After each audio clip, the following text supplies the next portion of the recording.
Hey everyone, welcome to One Flight Down Basement Beer Tastings and part 3 of the Pumpkin Beer Showdown!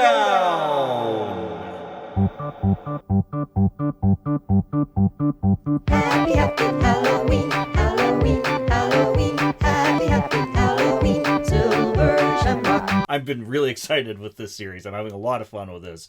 A lot of people out there don't really care for pumpkin beers, but I don't know. I really like them. I've always been a fan, and it's been fun trying some new ones this year and pitting them against each other. And really, there was only one that had like a minor bit of disappointment for me. The ones I featured here for the most part have been, they're all solid. All of them, actually.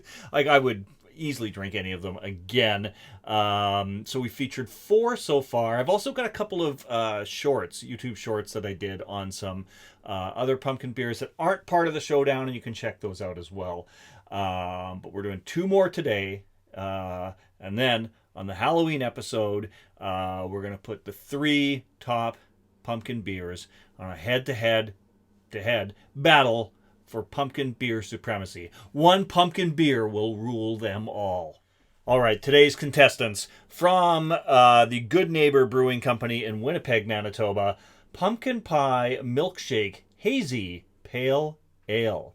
This one comes in at 4.8% alcohol, like a slice of pumpkin pie with a dollop of whipped cream, brewed with fresh pumpkin, ground nutmeg, and cinnamon, and then topped with milk sugar and vanilla. Sounds delicious. Okay, so that is from the Good Neighbour Brewing Company in Winnipeg, Manitoba.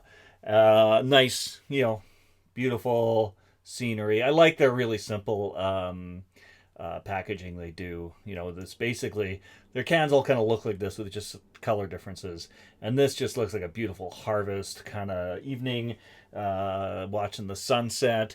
Really nice and serene. And then we have Gravedigger from the Upstreet Craft Brewery in, where is this place? Proudly brewed on the island. Is this from Prince Edward Island? Yes, it's from Prince Edward Island. So it took me a long time to find that information. The Upstreet Brewery in Prince Edward Island. This comes in at 6.5%. It's a pumpkin ale.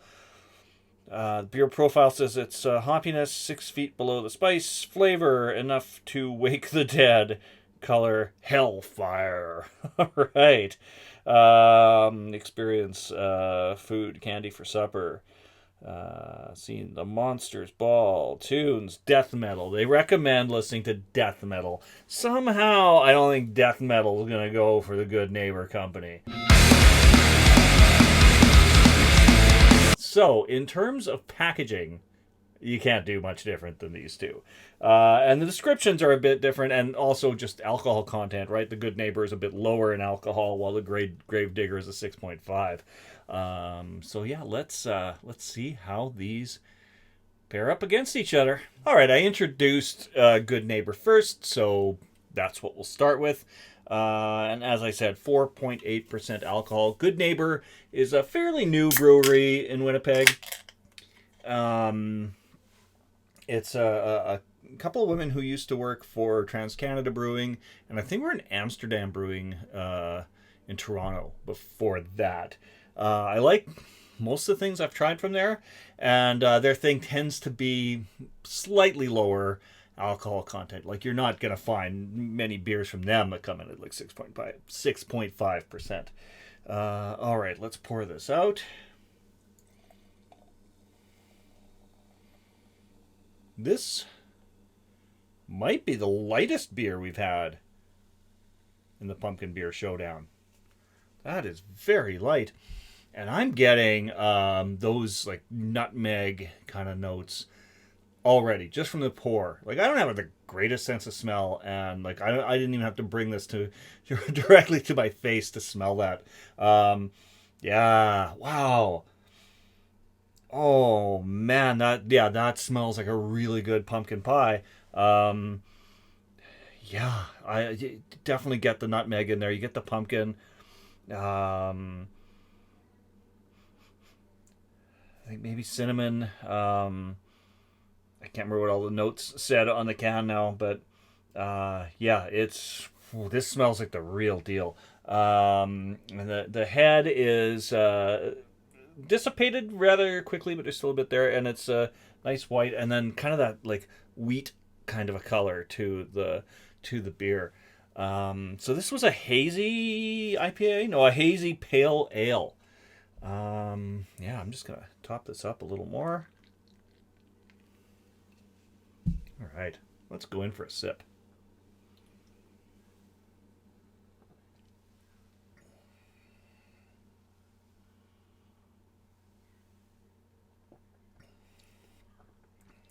That is good.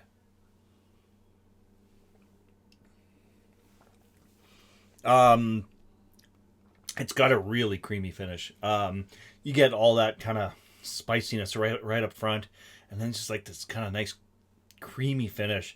And you can taste the cream. You can taste the whipped cream on this. Yeah, this our Canadian Thanksgiving was a couple weeks ago, so I've had my share of pumpkin pies lately. This beer tastes, yeah, this is right up there with some of the pumpkin pies I've had this year. That is really, really good.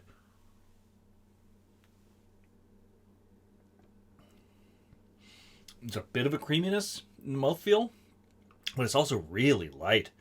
Yeah, there aren't a lot of pumpkin beers I'd call crushable, but this is, I could see myself having a few of these quite easily. It's nice and light. Yeah, it's a really, really tasty beer.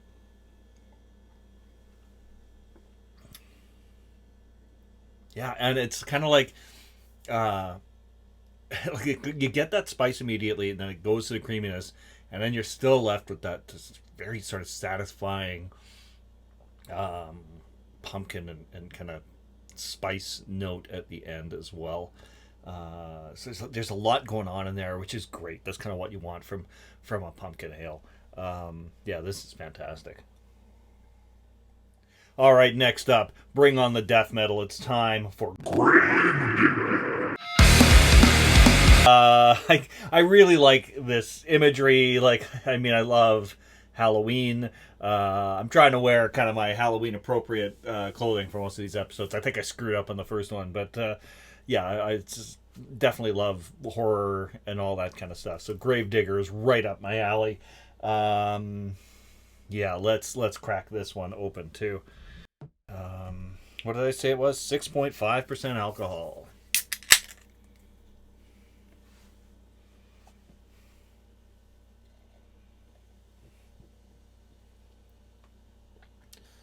So this is more of that kind of almost like an amber color. A little more, I think, what you usually expect a pumpkin ale to look like. This kind of a color, as opposed to like this really like hazy pale, almost straw sort of color that Good Neighbor has. So that's completely different. Oh, wow, this one's on the nose is like I'm getting a real creaminess there.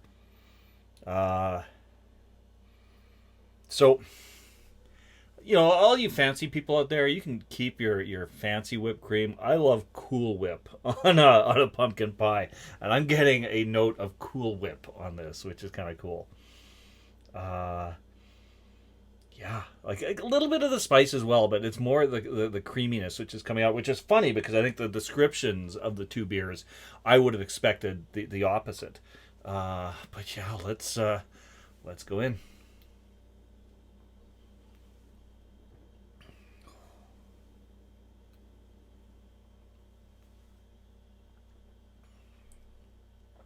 Wow, it's a lot more bold in the flavor than the Good Neighbor was. Yeah, there's the pumpkin stands out more. It's funny that the creaminess was really there on the nose, but it doesn't have that creamy finish as much as the other one did.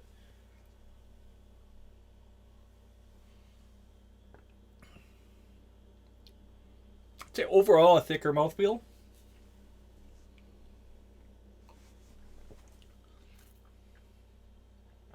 it's nice. Yeah, these are quite different from each other. I'm just going to top them up and give them another try.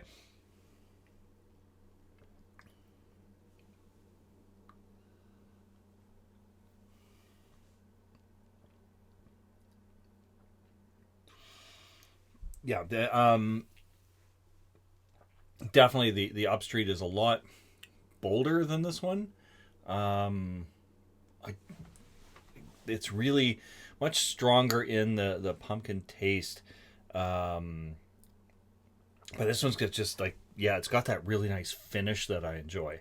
And I kind of like that the flavors are a little more subdued, because you could easily have a couple of these. I kind of find with pumpkin beers, I usually have one and then kind of move on. So yeah, I could easily see myself having a couple of these ones. I don't know if I could do that with the Upstreet. Let's try it out.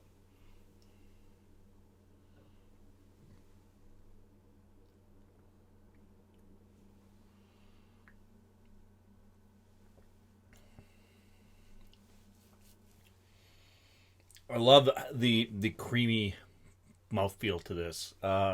They both have that, but this one kind of has it kind of more straight through.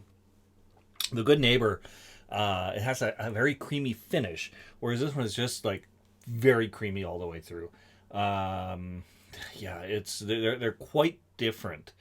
I'm gonna say, man, it's a tough call. One more sip, right?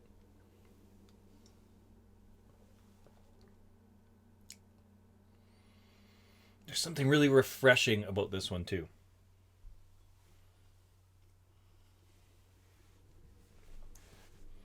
This one's definitely more dessert beer, which for a pumpkin beer is that's fitting, right? Man, I think I'm gonna give the edge, and then it's a very, very slight edge. Oh man, very slight edge. I think I'm gonna give it to the Good Neighbor Company. It's just it's something refreshing about it that is just, yeah, it's really nice. And then that creamy note at the end I really enjoyed. But I mean, this is also super solid. I would have this again easily. And who knows, if this was up against something else that was in the challenge, this may have come out on top too. It's just it's a really close call. They're both really, really good beers. I highly recommend them both. But yeah, just got to give that slight edge to the Good Neighbor. And I think part of that too is just because it's a little more unique for a pumpkin beer. The Gravedigger is kind of what I always kind of associate with a pumpkin beer, like just like a bit of a thicker body to it. Whereas the other one, it's a little more unique. Yeah, it's just a little bit, it's refreshing, and it's interesting to have kind of a lighter version of a pumpkin ale. All right, so thanks for joining me here in the Terry Isle Basement Pub today. Please come back and check out the finals of the Pumpkin Beer Showdown. Sorry, the Pumpkin Beer Showdown that will take place on Halloween. So you don't have to put on a costume and go out. You can just stay home, have a beer with me, have a pumpkin beer, and then see who wins this epic battle of the ages. Anyway, until then, cheers, my friends. I'm sick and I'm tired and I need to go home.